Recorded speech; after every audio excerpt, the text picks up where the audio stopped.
우리가 신앙을 가지고 있지 않습니까? 신앙이 있는 사람이라면 하나님을 생각합니다. 하나님을 뵙고 싶어요. 여러분, 하나님 안 뵙고 싶어요? 그러면 문제가 있는 거예요, 이게. 모세는 양무리를 치다가 하나님을 배웠습니다. 호렙산이었지요. 출애굽기 3장 2절에 이렇게 기록합니다. 여호와의 사자가 떨기나무 불꽃 가운데서 그에게 나타나시니라. 그가 보니 떨기나무에 불이 붙었으나 사라지지 아니하는지라. 떨기나무가 어떻게 생긴 건지는 모르겠습니다만은 양 찾으러 갔는데 이 나무에 불이 붙었어요. 근데 보통 나무에 불이 붙으면 나무가 다 타면 사라질 것 아니겠습니까? 계속 있는 거예요. 여호와의 사자가 타지 않는 떨기나무 불꽃 가운데서 나타났다 합니다. 물론 하나님께서는 우리와 같은 모습으로 나타나시지는 않습니다. 이 문제는 조금만 깊이 생각하면 이해할 수가 있습니다. 하나님의 사자가 나타났다. 사자. 말라크입니다. 요즘으로 치면은 대통령 특사나 대사나 이런 사람이겠지요. 그러니까 하나님을 대신해서 누군가가 나타났다는 거예요. 그것도 사람의 형체가 아니라 타지 않은 불꽃으로 말입니다. 하나님께서 모세에게 직접 나타나시지 않았습니다. 대리자를 통해서 나타나셨습니다. 모세는 그 사건 이후로 하나님의 사람으로 살았습니다. 그때 하나님을 뵌 것이다 이거죠. 하나님을 생각하는 사람이라면 모세처럼 그러든지 어떤 식으로든지 하나님 뵙기를 희망합니다. 사람의 마음도 아침 저녁으로 달라요. 근데 내가 하나님을 사모하는 마음이 떨어졌다 그러면 이거 위험한 거예요. 그렇지 않겠습니까? 또 이것저것 다 떠났어. 복이고 뭐고 다 떠났어. 우리가 하나님을 아버지라고 부르면은 그분이 어떻게 내 삶에 관계하시는가 관심이 생기지 않겠습니까? 자기 삶에 하나님께서 어떻게든 나타나 주시기를 바란다는 겁니다. 그럴 마음이 있는가? 신앙은 이 문제예요. 다른 것 아무것도 아니에요. 하나님과 관계를 그리 중요하게 생각하지 않은 사람이 많아요. 그것은 신앙 아닙니다. 교회라는 이름으로 모인 활동이 결국은 단체 활동일 수밖에 없는 거예요. 말만 하나님이라 했지 하나님에 대한 간절함도 없고 그냥 그런 거예요. 그럼 신앙 아니죠. 제가 지난 시간에 영생에 대해서 말씀드렸습니다. 영생이 뭐라 했습니까? 하나님과 관계 문제라고 말씀드렸습니다. 이걸 잠깐 언급하고 나야 오늘 말씀을 제대로 드릴 수가 있습니다. 우리가 영원히 산다지 않습니까? 영원히 산다는 말만 놓고 보면은 천년이든 만년이든 시간 문제인 것 같습니다. 시간이 없다면 영생을 어떻게 설명할 수 있는가 생각해야 하는 거예요. 시간이 지나면서 몸이 늙고 죽지 않습니까? 몸은 시간의 문제입니다. 시간 또한 몸의 문제입니다. 우리가 죽어버리면 시간이 의미가 없잖아요. 간단히 생각해서 말이지요. 또 시간이 없다면 죽음은 의미가 없습니다. 우주는 빛이 있은 이유로 계속 팽창했습니다. 빛의 속도를 이동하면 시간이 멈춥니다. 빛은 일정해요. 이것이 아주 탁월한 발견입니다. 오히려 시간도 변하고 공간도 변해요. 근데 빛은 안 변한다는 거예요. 시간과 관계하지 않는다 이겁니다. 빛이 있으라 하나님께 그러셨어요. 그래서 참 생각할 점이 많습니다. 중력이 다르면 시간도 다르게 흐릅니다. 우리가 사는 지구만 해도요. 위치에 따라서 사실 우리가 못 느껴서 그렇지 시간이 다르게 흐릅니다. 지구 중심에 가까울수록 중력이 크게 작용해요. 그러니까 우리는 해수면에 가까이 살지 않습니까? 그러니까 우리는 시간이 좀 느리게 흘러요. 아주 작은 차이죠. 저 산문당에 사는 사람들은 좀 빨리 흐릅니다. 빨리 죽어요. 그러니까 차이가 작지만 말이죠. 중력이 크면 시간이 느리게 흐르는 거예요. 그러니까 지표면에서 시간은 저 하늘에 떠서 지구 궤도를 도는 인공위성보다 느리게 흐릅니다. 이것을 물리학에서는 시간 지연이다 그래요. 물리학자가 정밀하게 잴 수 있는 원자시계를 가지고 산을 올라가서 직접 측정했어요. 실제로 우리가 자동차를 타면은 내비게이션이 있지 않습니까? 그 원리가 참 기가 막힌 겁니다. 왜 기가 막히냐? 어떻게 지도는 사람이 그려서 넣은 거예요. 그리고 하늘에 떠 있는 여러 가지 인공위성을 함수로 계산해 가지고 딱 맞춰준 거예요. 그런 것이지 처음부터 뭐 지도를 보이고 자동차 가는 길을 보이고 그런 거 아니에요. 오차가 있어요. 그 오차가 무려 2km 이상 납니다. 왜냐? 위에서는 시간이 빠르게 흐르고 땅에서는 느리게 흘리니까 그러니까 이걸 맞춰줘야 해요. 시간이 일정하지 않다는 거죠. 어디서는 느리게 흐르고 어디서는 빠르게 흐르고 그처럼 일정하지 않는 시간은 기준으로 삼을 수 없습니다. 더구나 삶과 죽음인데 말이에요. 이걸 확장하면 어떻게 해요? 어떤 별에서는 정말로 오래 살고 어떤 별은 일찍 죽어버려요. 이럴 수가 없다 이거죠. 빛의 속도로 이동하면 시간은 흐르지 않습니다. 우주가 138억 년 동안 빛의 속도로 팽창했습니다. 우리의 상대적 관점이 그렇다는 거예요. 빛의 입장에서는 시간이 흐르지 않아요. 북극성이 1000년 동안 달려서 여기 도착해요. 우리가 볼 때는 1000년 전이지만 제가 빛을 타고 가면 나는 시간이 안 걸린 거예요. 그럼 이랬다 저랬다 하면 곤란하잖아요. 이처럼 시간은 상대적입니다. 절대적이지 않은 시간을 가지고 영원을 이야기할 수 없다는 거예요. 왜냐? 하나님께서는 시간 위에 계시는 분이시기 때문에 그렇다는 겁니다. 그래서 그런지는 어째서 그런지는 모르겠습니다만은 헬라어에서는 시간이 두 가지 단어가 있습니다. 순간순간 째깍째깍 흐르는 우리가 흔히 말하는 상대적인 이 시간 크로노스라 그럽니다. 하나님의 시간은 상대적이지 않습니다. 절대적인 시간 카이로스라 합니다. 우리가 흔히 말하는 죽음은요 크로노스의 문제다 이거죠. 빛은 일정합니다. 빛의 상태에서 시간은 흐르지 않습니다. 그 시간에서 죽음은 없는 거예요. 아무튼 생명, 조회는 우리가 흔히 생각하는 시간의 문제는 아니다는 거예요. 영생, 영원한 생명, 조엔 아이오니온, 영원한 삶은요 현실적으로는 불가능해요. 지금 이 순간에는요. 왜냐? 시간 아래에 있으니까요. 하지만 논리적으로는 가능하다는 얘기예요. 논리적으로 가능하다는 말은 뭡니까? 결국은 가능하다는 말이에요. 아인슈타인이 중력에 따라 빛이 휜다 그랬어요. 휜다고 딱 휘어요. 휘어들어요. 영국의 에딩턴 경이 이론상으로 그렇게 했는데 증명할 방법이 없었던 거예요. 영국의 에딩턴 경이 개기 일식일 때 달이 태양빛을 완전히 가릴 때 빛이 휘어 들어오는 것을 사진으로 찍었어요. 그러니까 논리적으로 논리가 틀리지 않다면 틀리면 논리가 아닌 거죠. 사실은 논리적으로 가능한 것은 반드시 가능합니다. 우리 성경에서 말씀이라고 번역한 말 있죠. 로고스. 헬라어에서 본디 말은 논리입니다. 하나님께서는 완벽하게 맞다 이 말이에요. 있는 것은 있고 없는 것은 없습니다. 있는 것은 본디 있었으니까 지금 있는 거예요. 없는 것은 본디 없었으니까 지금 없는 거예요. 있는 것은 어떤 모습을 하든 영원히 우주를 떠도는 무엇입니다. 무엇을 신이라 하든 간에 하나님이라고 이름을 붙였다면은 우주 만물의 창조자입니다. 나를 지금 여기 있게 한 근본입니다. 때문에 나에게는 의식하든 의식하지 않든 근본을 알고 거기에 속하려는 갈증이 있어요. 내가 잘 몰라서 그래. 뭔가 하고 싶다. 정점은 뭔지 아십니까? 하나님을 알고 싶다는 거예요. 아, 나는 이걸 가져가고 싶다. 이걸 사고 싶다. 아니에요. 다 헛것이에요.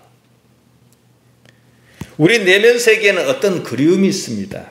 그것이에요. 흔히들 하고 싶다는 말로 표현한 욕구의 원천입니다. 신앙인에게는요, 하나님을 관계하고 싶다는 갈증이 있습니다. 당연합니다. 우리가 욕망이라 말하는 그것의 시초가 모든 것의 원인인 하나님이시기 때문입니다. 궁극적으로 말씀드리자면 하나님만 알면 모든 욕구는 사라져요.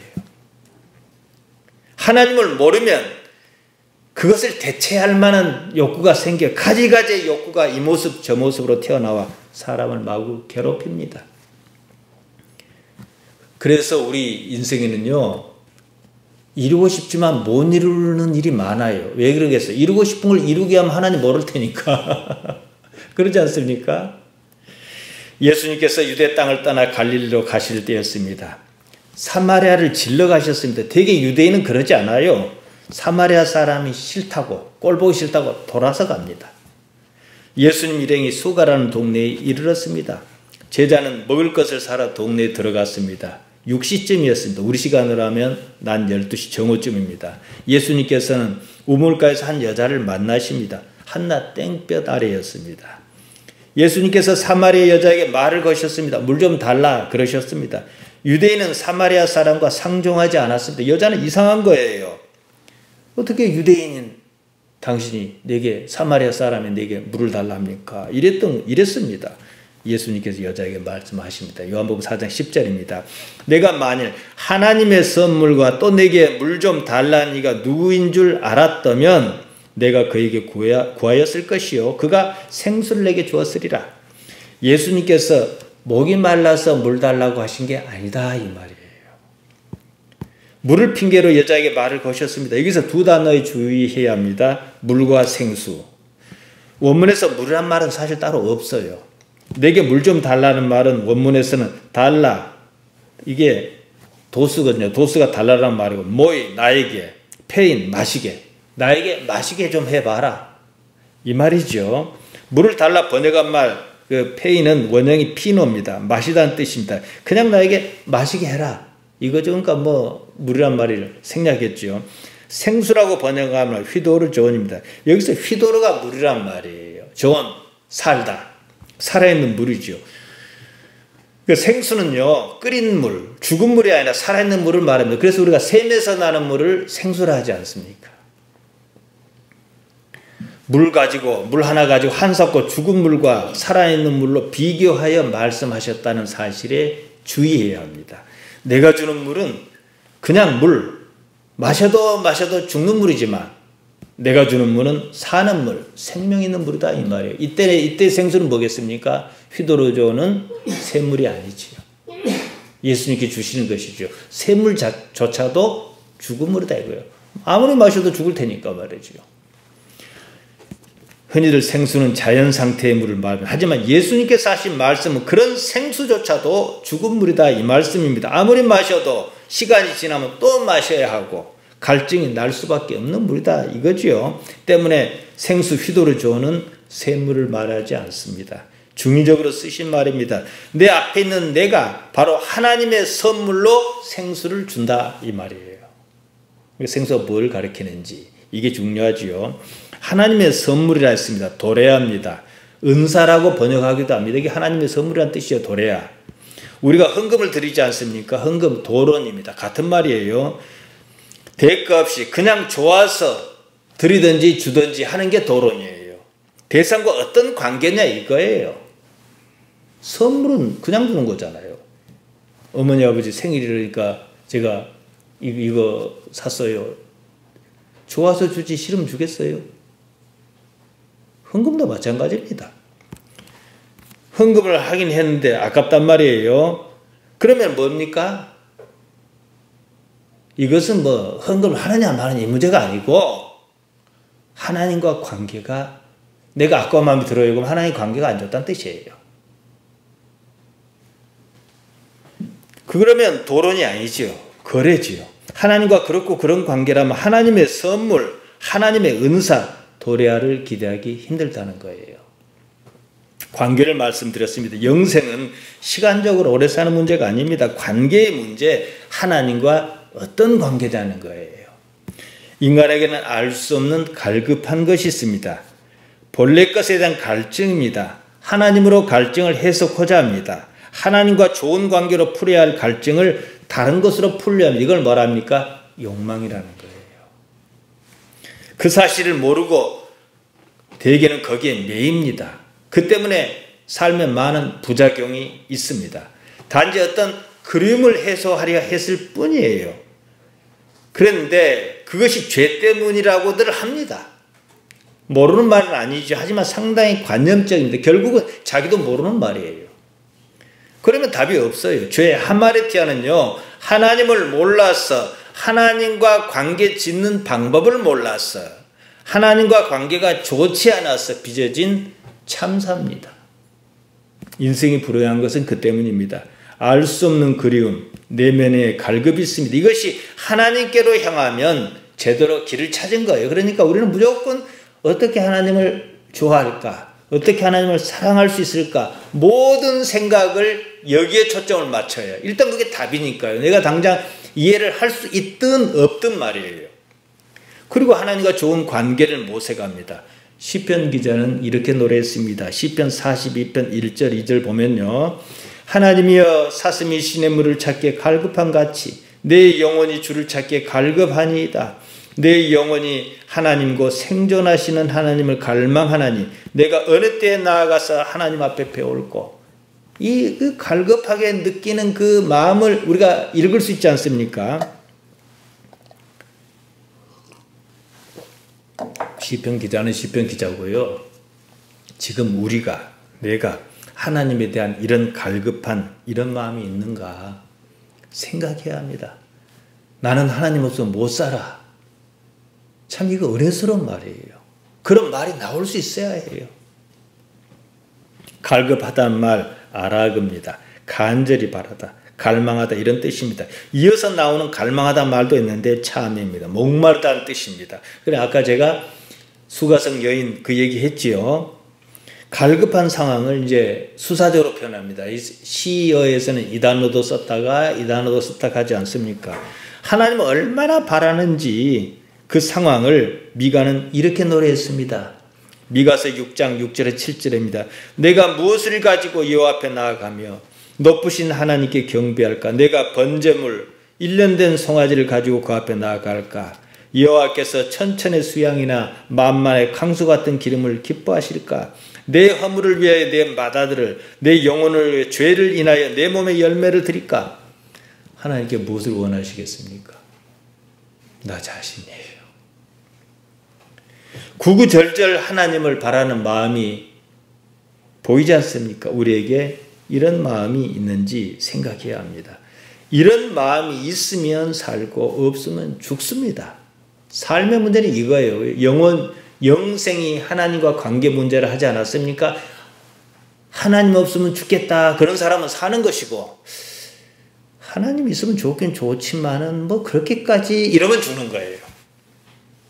이해하시겠습니까? 영생의 문제는 이겁니다. 어떤 율법사가 예수님께 나와 여쭈었습니다. 누가복음 10장 25절에 나옵니다. 예수를 시험하여 가로되 선생님 내가 무엇을 하여야 영생을 얻으리까? 무엇을 하여야 영생을 얻을 수 있겠습니까? 이런 질문이었습니다. 예수님의 답변은 간단하고 명료했습니다. 율법이 가리키는 바 하나님을 사랑하면 영생할 것이다. 단순히 이러셨어요. 영생은요 하나님을 사랑하는 것에서 시작합니다. 하나님을 사랑하면 하나님께서 관계하시는 모든 것을 바라보는 눈이 달라집니다. 하나님처럼 바뀌는 거죠. 그러면 모든 것은 어떤 방식으로든 나에게 화답합니다. 이것이 예수님께서 말씀하신 대로 마태복음 7장 12절에서 말씀하신 것 율법이요 선지자니라. 너희가 대접받고자 하는 대로 남에게 대접하라. 거기서 이렇게 표현하셨어요. 이 말씀이에요. 누가는 영생에 관한 얘기를 한 가지 더 합니다. 어떤 관원이 있었어요. 내가 무엇을 하여 영생을 얻겠습니까? 라고 똑같은 질문을 또 합니다. 누가복음 18장 18절 이하에 나옵니다. 거기서도 예수님께서는 계명 곧 율법을 지켜라 이러셨어요. 마가와 마태도 똑같은 이야기를 다룹니다. 마가복음 10장 17절과 마태복음 19장 16절에 나옵니다. 여기서는 앞서 율법사와 나눈 이야기와는 조금 다르게 전개합니다. 관은 어려서부터 그런 계명을 다 지켰다 그럽니다. 예수님께서도 그가 한 말을 인정하셨습니다. 관원에게 이렇게 말씀하십니다. 누가복음 18장 22절입니다. 예수께서 이 말을 들으시고 이르시되 내가 오히려 한 가지 부족한 것이 있으니 내게 있는 것을 다 팔아 가난한 자에게 나누어 주라. 그리하면 하늘에서 보화가 내게 있으리라. 그리고 와서 나를 좇으라. 이렇게 말씀하셨다는 거예요. 저는 좀 이게 문맥상 좀 이상해요.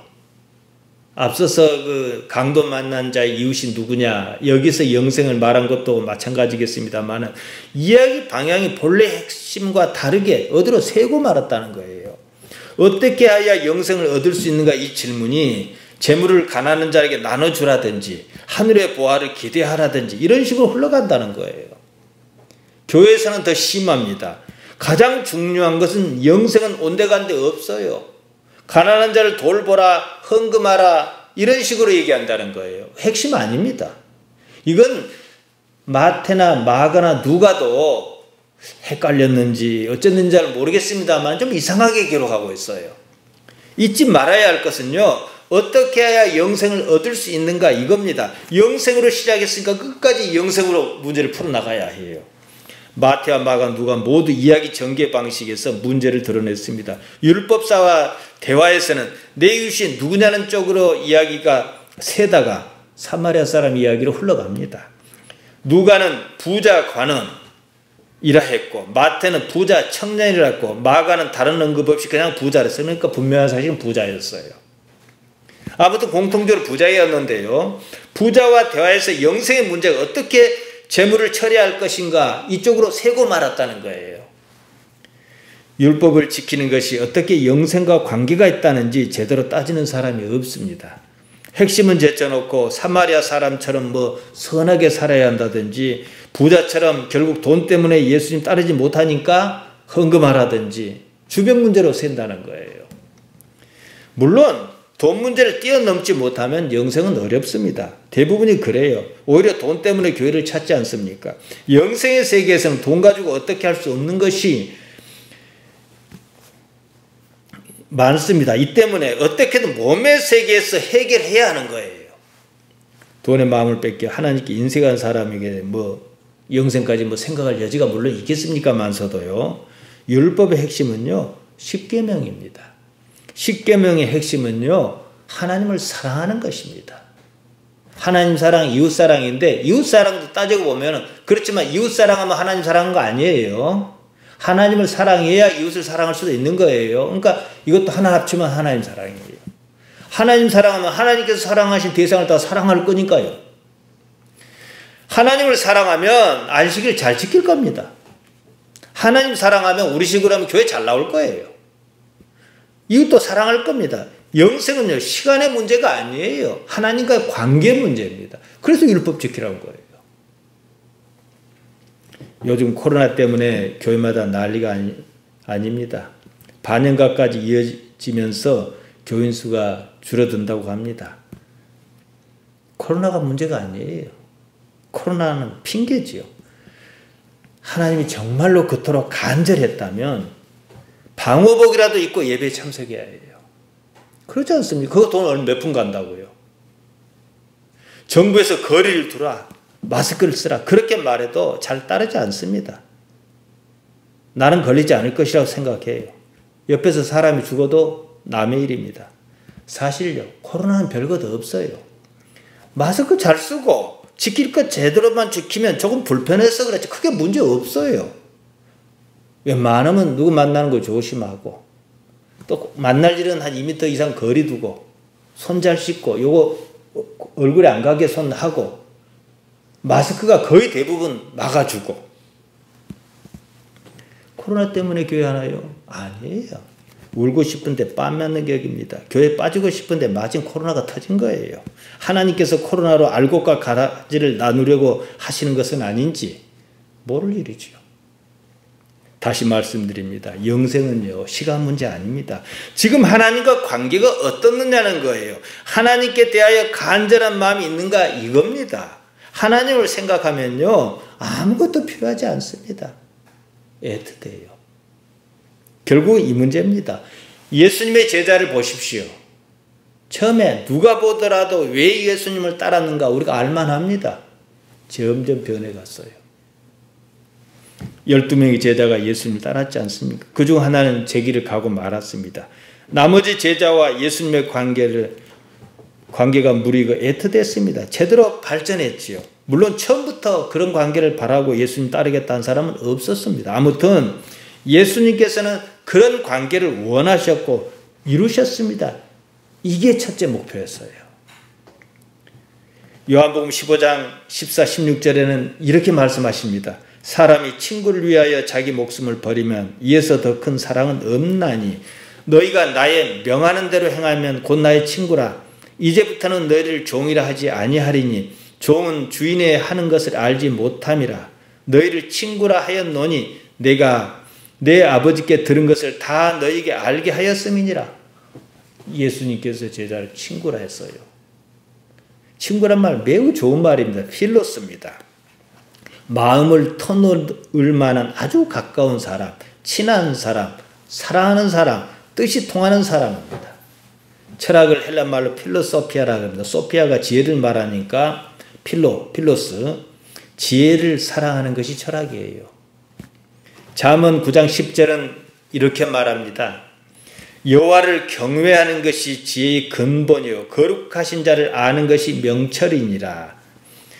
테일라트 호크마 이렇게 시작합니다. 테일라는 근본이라고 번역했어요. 처음 시작을 말합니다. 호크마는 지혜라고 번역합니다. 그 외에 숙련, 기술, 슬기, 명철을 뜻하기도 합니다. 삶의 근본적인 이치 같은 거예요. 명철이라는 말은 비나합니다. 이해, 통찰력을 말합니다. 그러니까 하나님을 경외하면 거기서부터 지혜가 시작한다는 거예요. 거룩하신 자를 알면 거기서 통찰력을 얻는다는 거예요.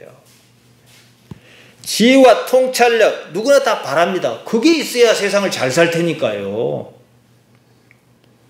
제대로 잘 살려면 지혜도 통찰력도 필요합니다. 문제는 하나님 없이 그러기를 바란다는 거예요.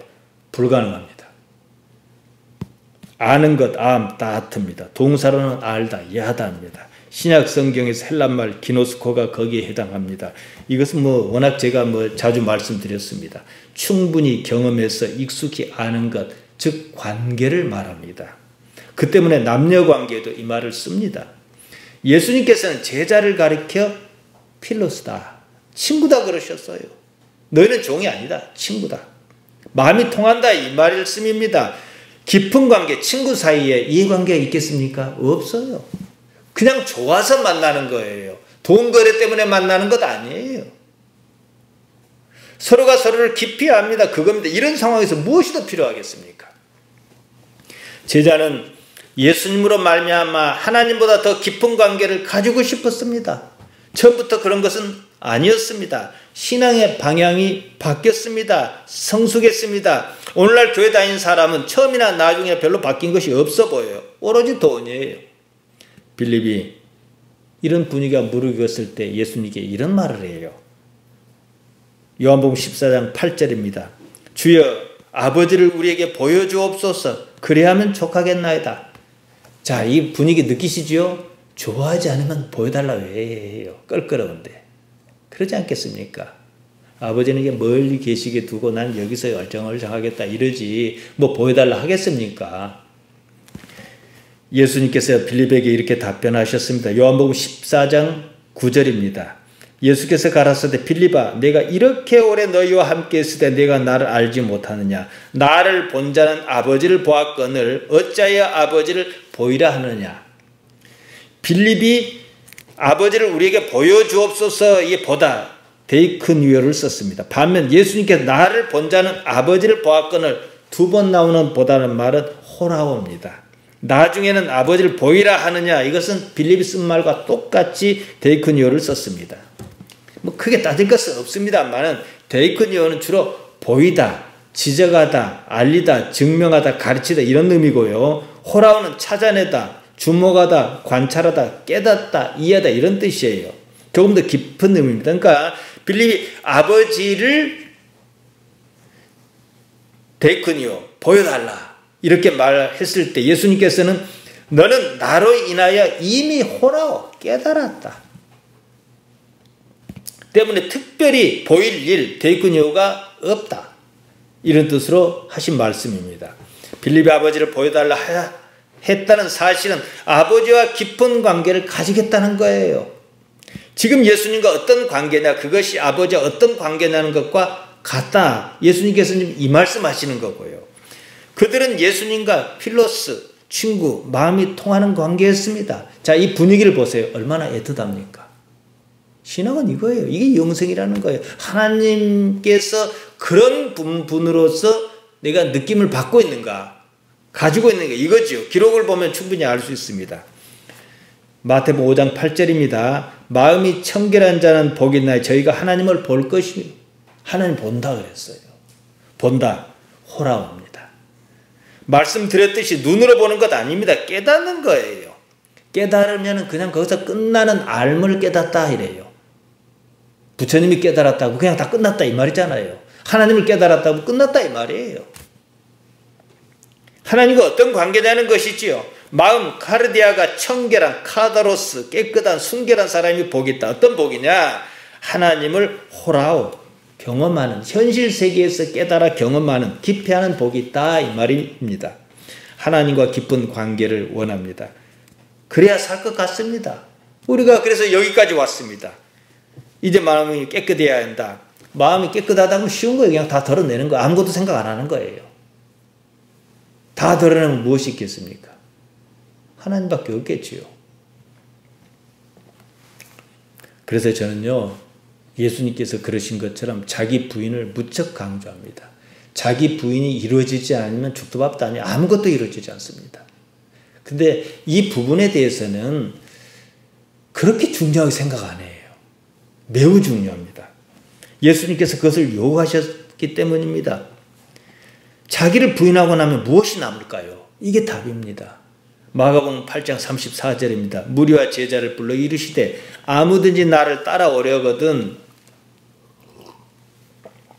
자기를 부인하고 자기 십자가를 지고 나를 좇을 것이냐 그러셨습니다. 어째서 이 말씀하셨습니까? 이미 제가 말씀드렸습니다. 자기를 버려라.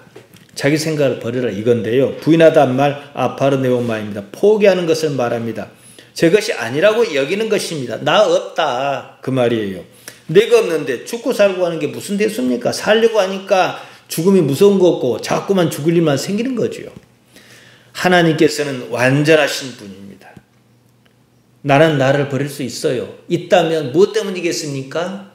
하나님 때문입니다. 그러니까 왜 당신은 하나님 때문에 아니 자기를 못 버리느냐 이렇게 책망할 일은 아니에요. 뒤집어서 내가 하나님을 왜 못 버리지? 못 믿으니까 못 버린 거예요. 못 믿으니까 내 삶을 내려놓을 수가 없는 거예요. 못 믿으니까 하나님과의 관계가 호라호할 만큼 깊지 않으니까 하나님과 애틋한 뭐가 없으니까 내 스스로 살려 할 수밖에 없는 것이고 일이 자꾸만 어긋난 겁니다. 자꾸만 어긋난 게 뭐예요? 하마르티아입니다. 죄예요. 자기 부인은 아버지와 어떤 관계냐에 따라 가능하기도 하고 불가능하기도 합니다. 무엇이 더 소중하냐? 무엇이 더 가치가 있느냐? 결국은 이 문제입니다. 자기를 부인하고 나면 무엇이 남을까? 제가 조금 전에 질문하듯이 말씀드렸습니다. 하나님이 남습니다.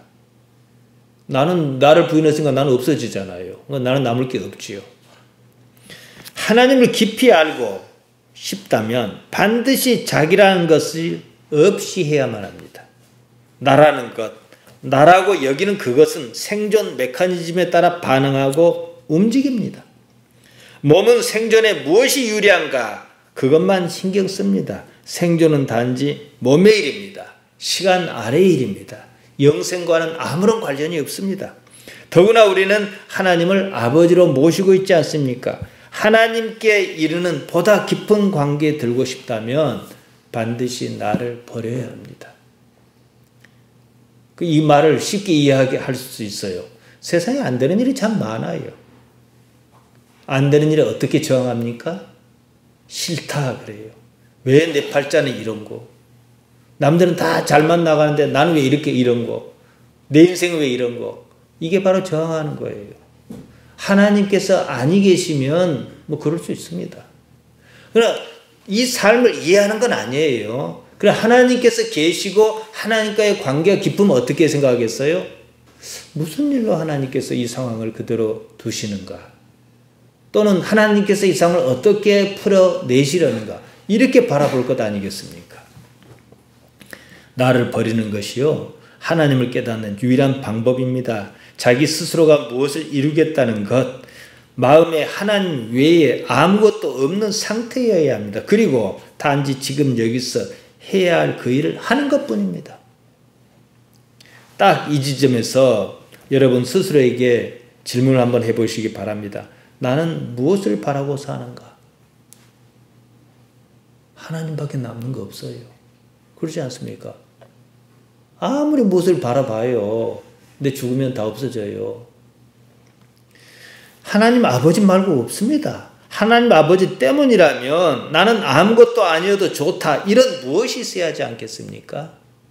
그래서 제가 서울서 집회할 때는 이런 주제를 한 적이 있어. 먹고 살만하거든. 하나님께서는요. 예수님께서 마태복음 6장 31, 32절, 33, 34절에 말씀하셨듯이 최저 생계비는 책임져 주신다 그랬어요.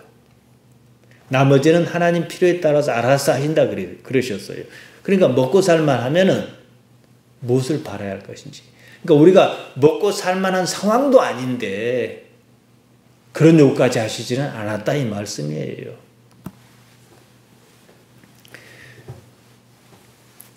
상투적인 말입니다만은 몸의 삶은 유한합니다. 100년, 200년 더 사는 것도 아닙니다. 조금 있다 죽습니다. 이런 상황에서 무엇이 가장 가치 있는 일이겠습니까? 우주에서요. 요새는 그 과학이 엄청 발달했습니다. 지구 외에는 인간과 같은 고등 생명체가 살고 있다는 증거를 아직 찾지는 못했어요. 그렇지만은 막 들여다보고 있어요. 허블 우주 망원경 수명이 다해서 새로 작년인가 쏘아 올린 것이 이제 더 세밀하게 볼 것입니다. 지구와 가장 비슷한 환경인 별이 있어요. 태양계에서 가장 가까운 외계 행성인데요. 센타우루스 자리 프록시마 B라는 행성입니다. 거기까지 가는 데가 빛의 속도로 4년하고도 3개월 걸립니다. 그러니까 이런 몸으로서는 못 가는 거예요. 불가능한 거예요. 이것만 봐도 몸의 삶이 다는 아니다. 이건 한정적인 삶이라는 거예요. 앞서도 인용했습니다. 미가복음 6장 6절 7절이면 내가 무엇을 가지고 여호와 앞에 나아가며 높으신 하나님께 경배할까? 내가 번제물 1년 된 송아지를 가지고 그 앞에 나아갈까? 여호와께서 천천의 수양이나 만만의 강수 같은 기름을 기뻐하실까? 내 허물을 위하여 내 마다들을 내 영혼의 죄를 인하여 내 몸의 열매를 드릴까? 이런 무엇이 있어야 하지 않겠습니까? 내가 하나님 앞에 뭘 갖고 나갈까? 미가는 결론적으로 이어서 이렇게 말합니다. 미가서 6장 8절입니다. 사람아 주께서 선한 것이 무엇임을 내게 보이셨나니 보였다는 거예요. 여호와께서 내게 구하시는 것이 오직 공의를 행하며 인자를 사랑하며 겸손히 내 하나님과 함께 행하는 것이 아니냐. 하나님께서 원하시는 것은요. 겸손은 왜 겸손해요? 성경에서 겸손하다는 말을 자기를 버렸을 때 말합니다. 하나님과 함께 하는 것이라 그랬어요. 지금 내가 할 일은 그겁니다. 말씀을 오늘은 정리하겠습니다. 평소보다 좀 일찍 끝나네요. 우리 교회는요. 신앙이 매우 느슨합니다. 그러지 않습니까? 뭐 볶는 게 없어요. 뭐 하라 하는 것도 없고 다들 연세가 있으시니까 그러겠습니다만은 일주일에 2번 예배하는 것밖에 없습니다. 그래도요. 여느 교회보다 신앙이 좋습니다. 담임 목사인 제가 압니다. 예수님께서도 보물이 있는 곳에 마음이 있다 그랬습니다. 헌금 보면 압니다. 싫으면 안 합니다. 좋으니까 하는 거예요. 저는 헌금을 요구한 적이 없습니다. 기도를 강요한 적도 없습니다. 그러면서도 신앙이 좋은 이유가 무엇인 줄 압니까, 여러분? 우리 교회는요, 외식이 통하지 않는 교회입니다. 여건상. 교회 풍토가 외식을 허용하지 않습니다. 무엇보다도 하나님만 생각합니다. 제가 전하는 모든 말씀을 보세요. 이렇게 하면 복 받습니다. 저렇게 하면 복 받습니다. 얘기한 적이 있습니까? 없어요. 하나님 외에는 전한 적이 없습니다. 말은 여러 가지를 하지만 말이에요. 그러니까 외식 없고 하나님만 생각 이 두 가지면 충분해요. 우리에게 신앙은요. 우리 교회에서 신앙은요. 삶 자체입니다. 교회 생활은 별것 없어요. 중요하지 않아요. 물론 나와서 예배 참여하고 설교 말씀 드려야겠지만 교회 생활만이 신앙 생활이 아니다는 거예요. 저는요. 이제 신앙인 개인으로 사는 말입니다. 하루 종일 하나님만 생각합니다. 진실로 그래요. 이제 좋은 습관이 들어서 그럴 수도 있겠습니다만은 하루에 눈을 떴다 감을 때까지 제 의식이 있는 한 저는 하나님만 생각합니다. 이것이 저의 영성이에요. 하나님만 생각하다 보니까 성경 말씀도 보이더라고요. 여러분에게 부탁합니다. 여러분의 의식이 깨어있는 한 하나님만 생각하셔요. 좋은 일은 좋은 일 가지고 하나님 어쩐 일로 이걸 주십니까? 또 내 마음에 들지 않는 일 같으면 어려운 일 같으면 하나님 어째서 제게 이런 어려움이 있으니까 이럴지라도 모든 문제를 하나님 안에서 생각하셔야 해요. 그러면 신앙이 좋아져요. 다른 게 필요 없다는 게 아니라 다른 것은요 오히려 어렵습니다. 방법이요. 하나님만 생각하세요. 그러면은 어느 날에는 예수님의 제자들이 그랬듯이 그런 갈급함이 애틋함으로 바뀌고 하나님께서 내 삶에 와 계신다는 느낌이 들고 그러면 하나님을 호라오 깨닫는 것이에요. 본 것이에요. 이미 나는 그 상황이라 그러면은 죽고 살고 하는 것이 나한테 의미가 없어요. 그게 영생입니다. 하나님만 생각해요. 그리고 할 수만 있거든 몸으로든 무엇으로든 하나님께 한 발짝이라도 가까이 가는 쪽을 선택하세요. 그게 믿음이에요. 그래 놓고 다시 내 삶을 보는 거예요. 살다 보면 어려운 일이 있어요. 자식이 아플 수도 있는 것이고 또 무슨 일이 있을 수도 있어요. 이런 거 왜 있겠어요? 하나님과 관계 지으려고 있는 거예요. 다른 이유는 없어요.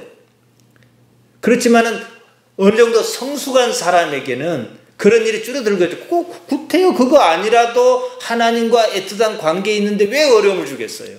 여러분 자녀에게 일부러 어려움을 주겠습니까? 그러지 않아요, 여러분. 하나님만 생각하시기 바랍니다. 하루 종일 이제 이번 주에는 여러분이 명심을 하시고 다음 주로 돌아올 때까지 한번 해보세요. 그냥 습관을 달아요. 그냥 하나님만 생각해요. 무슨 일은 하나님 그러면요 내가 변해가는 것을 느끼고 하나님으로 사람으로 성숙해가는 그 감각을 여러분의 것으로 만드시기를 바랍니다.